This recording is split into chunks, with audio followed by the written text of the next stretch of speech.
Hello, I'm Paul Beckwith, and I have a special guest here today, and it's of course Newton, Doggy Newton. Hey, look over there, look over there, look, yeah, you're a video star. So today I'm going to talk all about the greening of the poles. You know, how much the poles, both the Arctic, but in more detail the Antarctic, are warming up at tremendous rates.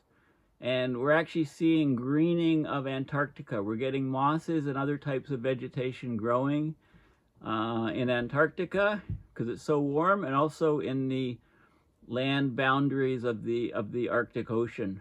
We're also getting tremendous amounts of greening.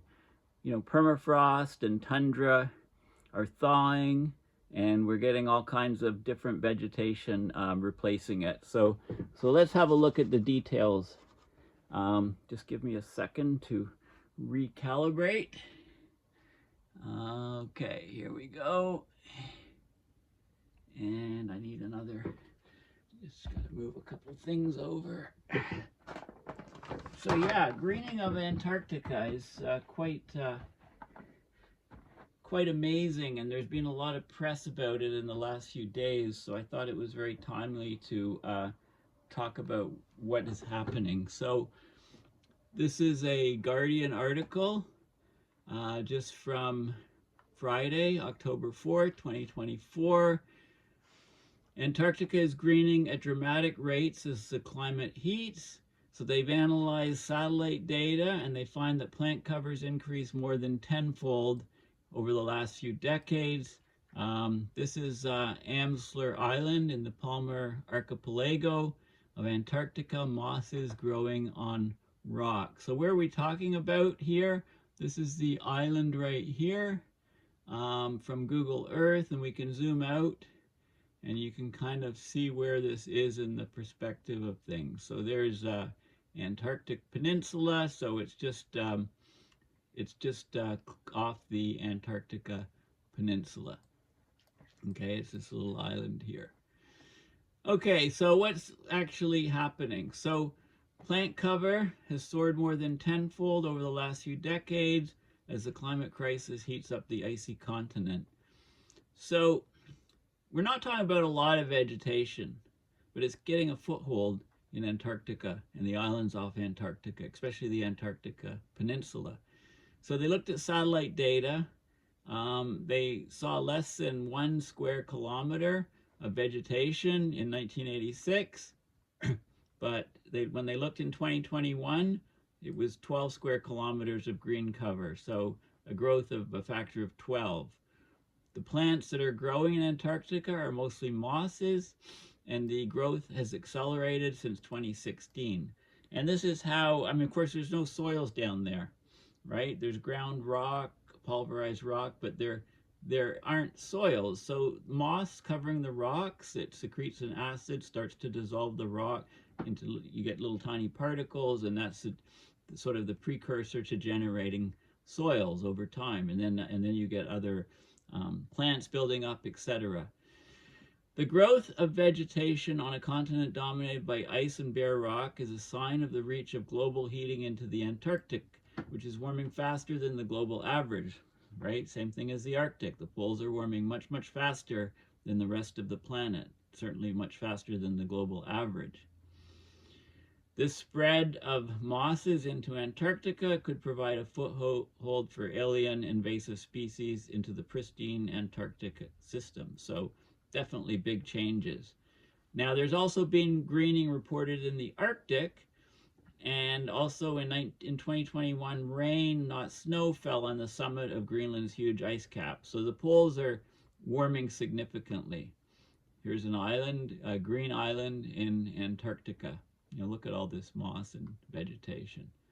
So of course, Antarctic landscape is still almost entirely dominated by snow, ice, and rock, with only a tiny fraction colonized by plant life.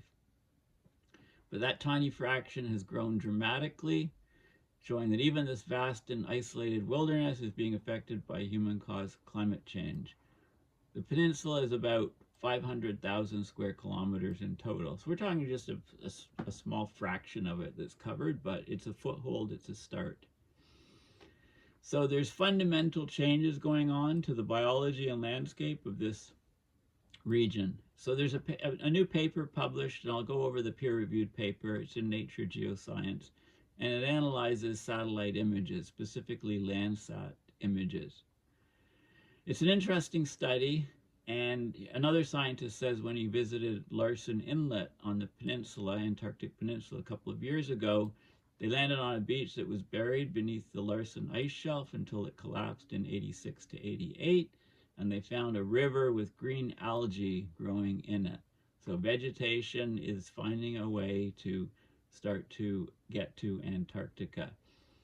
So this place has been hidden from the atmosphere for thousands of years, right, covered by ice. It was colonized by plants within a couple of decades of it becoming ice-free. It's astonishing, really. It's a barometer of climate change, but also a tipping point for the region, as life now has a foothold there.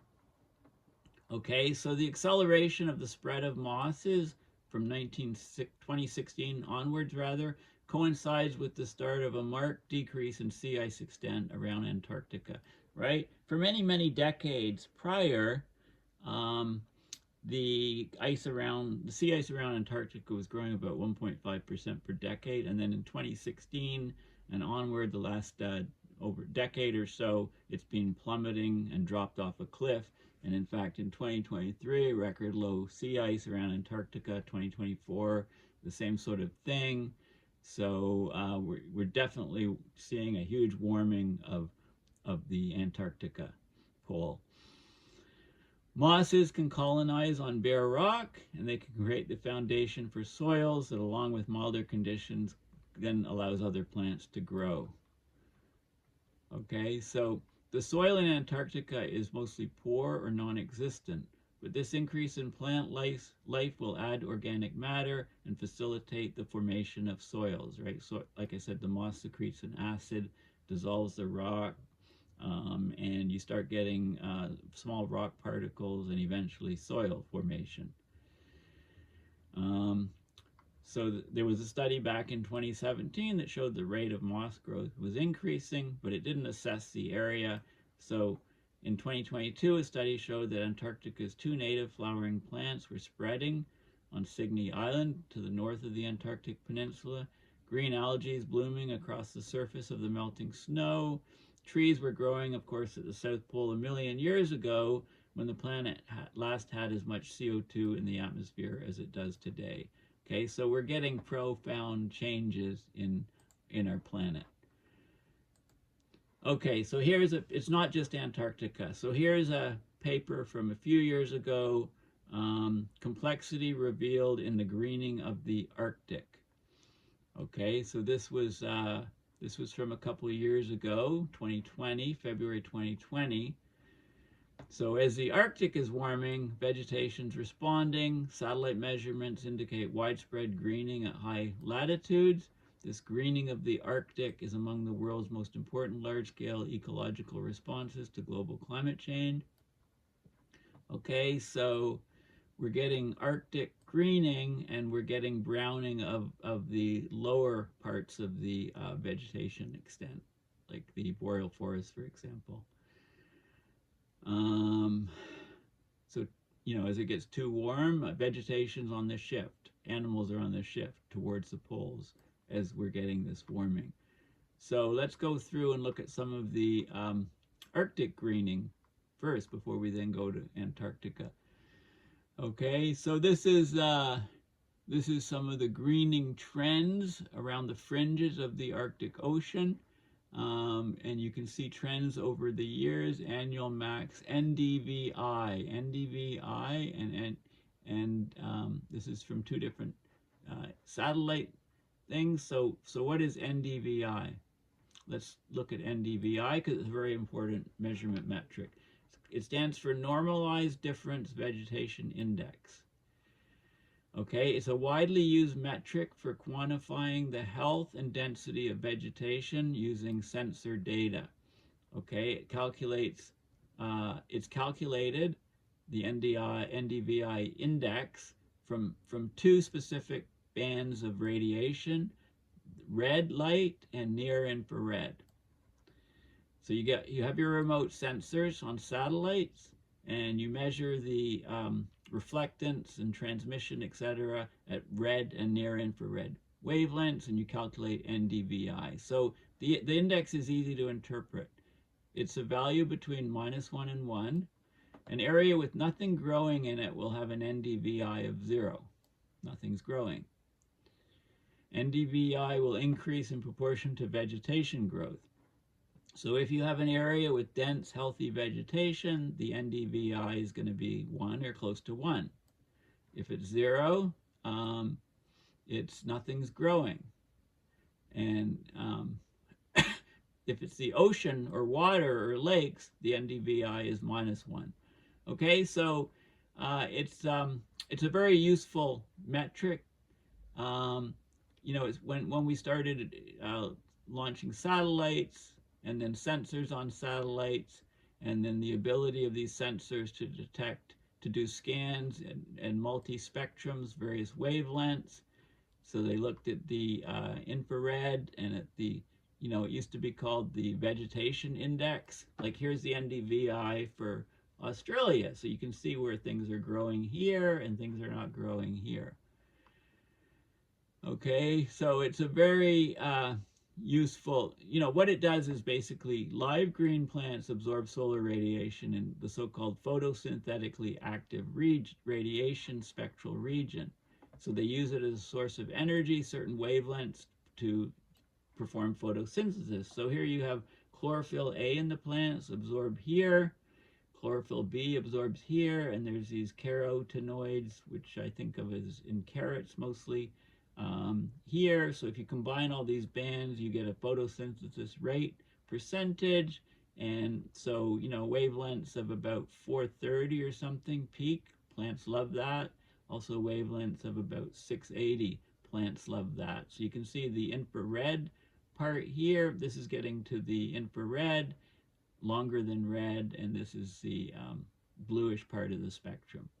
Okay, so leaf cells also evolved to re-emit solar radiation in the near-infrared spectral region. The photon energy at wavelengths longer than about 700 nanometers is too low to synthesize organic molecules. If the plants absorb these wavelengths, they'd overheat. So plants appear dark in the PAR regions, the photosynthetically active radiation regions. Okay, so NDVI is calculated. It's the near-infrared signal minus the red signal over the near-infrared signal plus the red signal. And like I said, it varies between -1 and +1. And 0 means no growth of vegetation. 1 means great growth of vegetation. -1 means it's mostly water. Okay, so that's the bottom line for this index, and you can read more about, there's different examples, etc., how it's used in agriculture to assess crop growth, etc. It's a very commonly used index. So here we go. So this is the NDVI. It's the number of plants growing, and you can see the trends going higher. So that means there's greening. So here's here's a relationship between NDVI and biomass. So if it's 0, nothing's growing. If it's low, some stuff is we're starting to get some vegetation on bare ground. We get a plant composition change as it approaches half to 0.6. And then there's increased productivity and a saturation point as you approach 1. Okay, so we look at different regions. So here's an island off in the Arctic, and you can see the greening of it. And there's other factors that affect the magnitude and direction of change in the vegetation indices. So low sun angles, right? At high latitudes, low sun angles and cloud shadows can have a greater influence on vegetation indices than lower latitudes. NDVI varies with sun angle. Shadows also reduce NDVI. Cloud cover, standing water, snow patches, Soil moisture, short growing season, right? The phenology, uh, the rapid plant growth, plant traits, and so on. So there's lots of stuff here. So this is an area of the far north, and you can see the NDVI index changing over time as things are growing. And there's all kinds of different studies of, the NDVI day of the year. So it starts to grow in the spring, and it's growing, it peaks in the summer, and then it drops off as winter comes. So you can see seasonal effects. Yeah, so there's lots of analysis in here on the greening of the Arctic. What else is going on? Well, we had rain falling on the peak of the Greenland ice cap for the first time on record. That was 3 years ago, just over 3 years ago. The precipitation was so unexpected, scientists had no gauges to measure it, right? No rain gauges. Why would you have rain gauges on the top of Greenland? Okay, so temperatures normally well below freezing. Don't forget that this is 3,260 meters high, or 10,551 feet high, so it's cold up there. Okay, so rain there on 14th of August, a few years ago. There was 7 billion tons of water released from the clouds. Rain fell during exceptionally hot 3 days in Greenland. Temperatures were 18 Celsius or higher. Okay, so this sort of weird stuff is happening at both poles. We've had 2 incredible extreme events in the Antarctic. Antarctic sea ice is on the cusp of record low winter low for 2nd year running. Okay, so the sea ice in 2023, it was 1.6 million square kilometers below average. That's the size of Britain, France, Germany, and Spain combined for area comparisons. And, in September, it was even less than that, it says. So sea ice surrounding Antarctica, it's on the cusp of reaching a record winter low for the 2nd year running, continuing an outrageous fall in the amount of Southern Ocean that's freezing over. So it's undergoing a massive transformation the sea ice. So here's Antarctic sea ice levels in 2024 have remained close to the record lows of 2023. So here's this is the 1979 to 1990 average, the curve here, and this is from January through the end of the year, and so this is the average, and you can see the envelope of data, the variability, and then boom, we've suddenly dropped off a cliff here. 2023 was the lowest ice extent ever. And this is the peak of the ice, and the minimum. Okay, so even the minimum was lower. The ice is all vanishing. A little bit of fast ice stuck around the shore. So that's 2023, and in 2024 we had a bit more, but we're peaking at lows here, record lows. Okay, so it just shows you how warm it's getting around Antarctica. The Southern Ocean covered 17 million square kilometers. That's less than the previous low.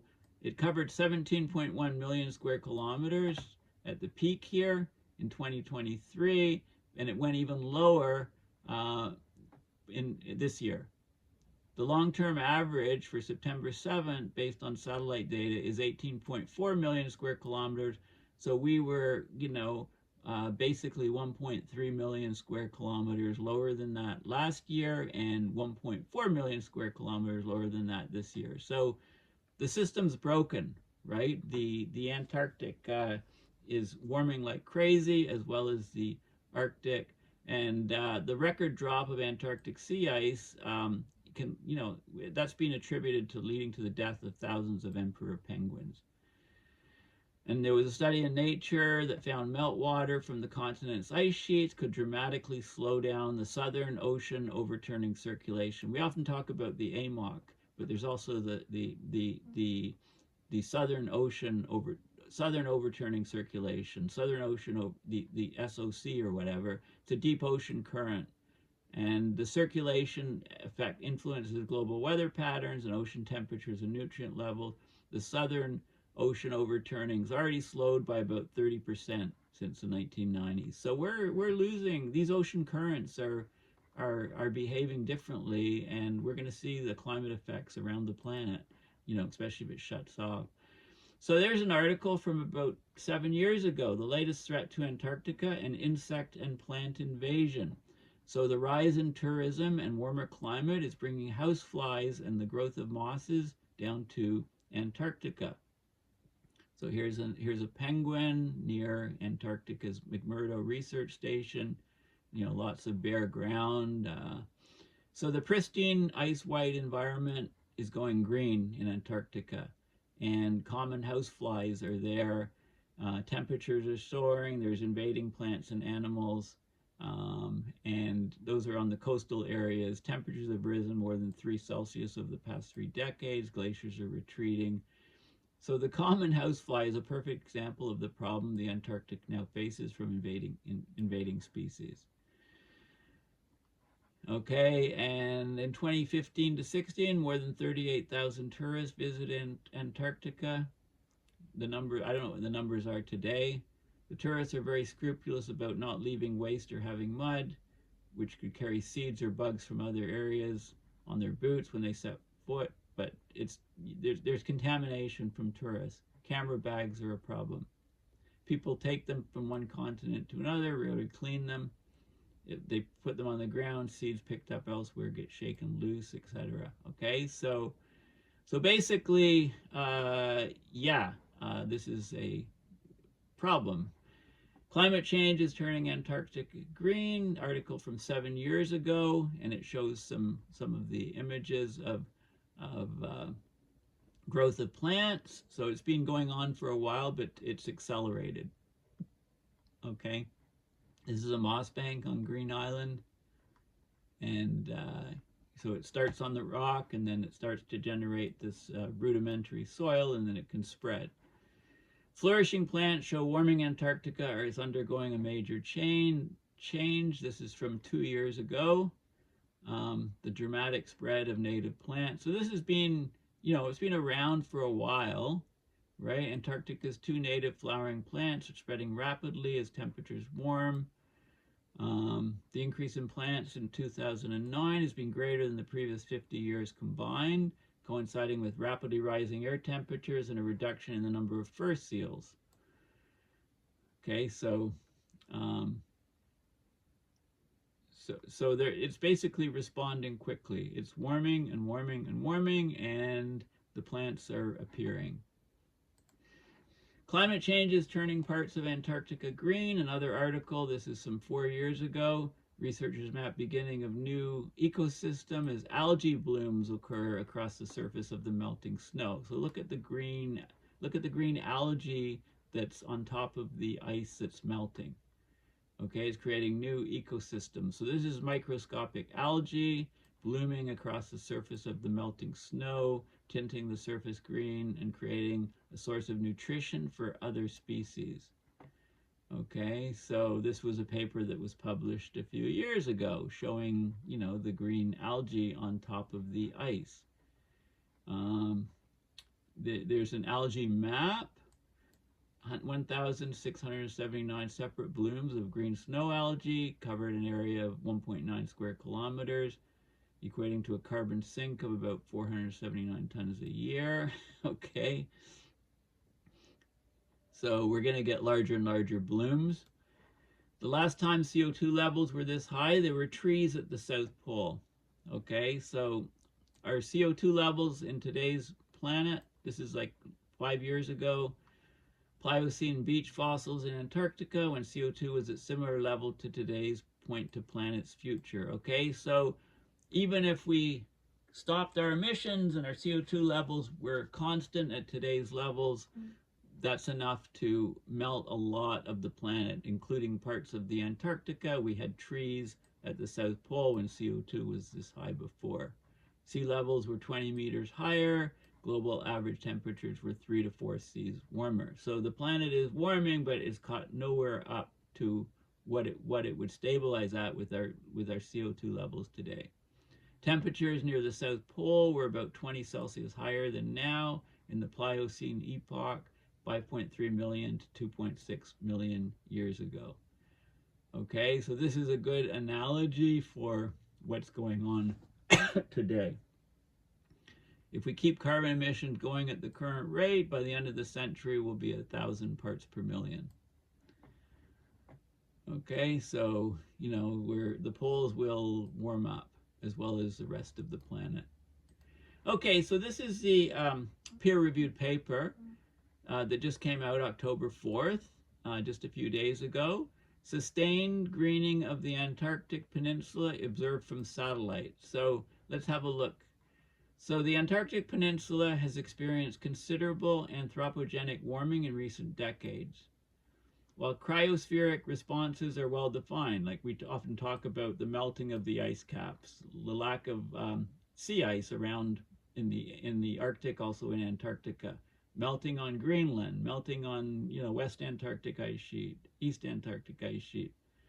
The responses of moss-dominated terrestrial ecosystems have not been quantified. So they use Landsat archives, that's satellite data from 1986 to 2021, used a Google Earth Engine cloud processing workflow, so they saw widespread greening across the Antarctic Peninsula. The area of likely vegetation cover increased from 0.863 square kilometers in 1986 to 11.947 square kilometers in 2021. There's been an accelerated rate of change in recent years, so 2016 to 2021, an increase of 0.424 square kilometers per year, acceleration, and the 1986 to 2021, it was 0.317. So the growth rate is accelerating. And here's some examples. This is the mosses on rocks. This is the mosses in a field, and this is a moss bank on bare rock. So they call these moss hummocks up here on Ardley Island, and then a moss meadow or carpet on Barrientos Island, and a moss bank on bare rock. Okay, this is the change in the aerial extent of the vegetation cover, and this is from the ice-free land observed percentage, and they can get this information from satellites, but I think this was also ground study using the NDVI index. So some growth there, not much here, and look at the accelerated growth. This is the area above the greenness threshold, square kilometers. So yeah, so the scale is in square kilometers. This is ice-free land observed, the percentage, okay? And here's some regions in 1986, vegetation in some of these areas, and now it's overcoming lots of the peninsula, okay, mostly the mosses. Okay, so basically that's the gist of the paper. Right? We're getting, you know, this says it all. We're getting a greening of the Antarctica Peninsula because of climate change. It's causing warming of the Arctic, around the Arctic Ocean, lots of vegetation growth, expansion, and also in Antarctica on the Antarctic Peninsula. So this is how we've changed the planet. You know, it's pretty incredible, and the vegetation growth rates, you know, it's very small surface area compared to the size of the whole thing, but it's a foothold, and you know, it's a highly nonlinear process.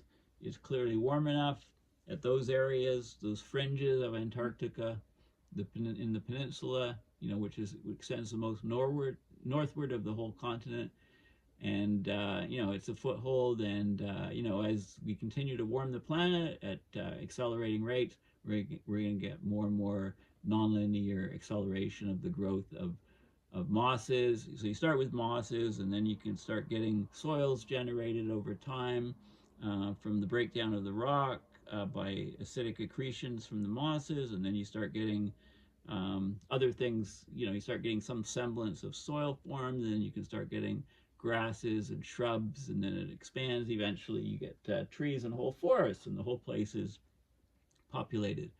Okay, well, thank you for listening. This is quite a remarkable finding. Please consider going to my website, paulbeckwith.net, and donating to my PayPal account to support my research and videos. Thanks again, and bye for now.